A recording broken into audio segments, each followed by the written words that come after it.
Lahari సత్యకి call చేస్తుంది. ఎక్కడికి వెళ్తున్నారు అని లహరి అడుగుతూ ఉండగా ప్రకాష్ హెల్త్ సెట్ అయిందంట, మహేష్ని చంపిందెవరో చెప్తాను అంటున్నాడంట, తెలుసుకోవడానికి హాస్పిటల్కి వెళ్తున్నాను అని సత్య చెప్పగానే కంగారు పడిపోతూ ఉంటుంది లహరి. ఇక హాస్పిటల్కి చేరుకుంటాడు సత్య.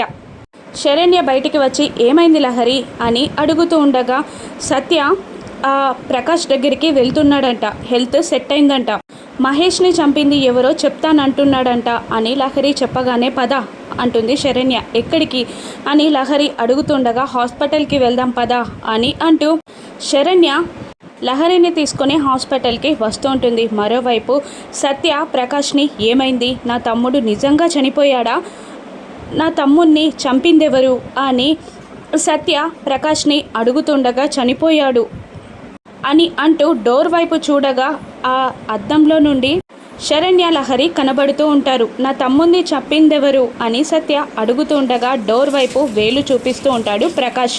కానీ అలా ప్రకాష్ వేలు చూపించడంతో శరణ్య లహరి ఇద్దరు కింద దాక్కుంటారు. సత్య డోర్ వైపు చూడగానే అక్కడ ఎవరు కనబడరు.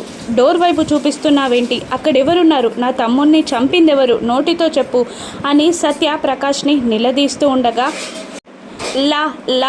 లహరి అని మెల్లిగా చెప్తూ ఉంటాడు ప్రకాష్. శరణ్య లహరి ఇద్దరు భయంతో వణుకుతూ ఉంటారు. ఇక మహేష్ని చంపింది లహరి అని సత్య నమ్ముతాడా, లహరిని సత్య అరెస్ట్ చేస్తాడా, రాను ఎపిసోడ్స్లో చూద్దాం. Thank you for watching.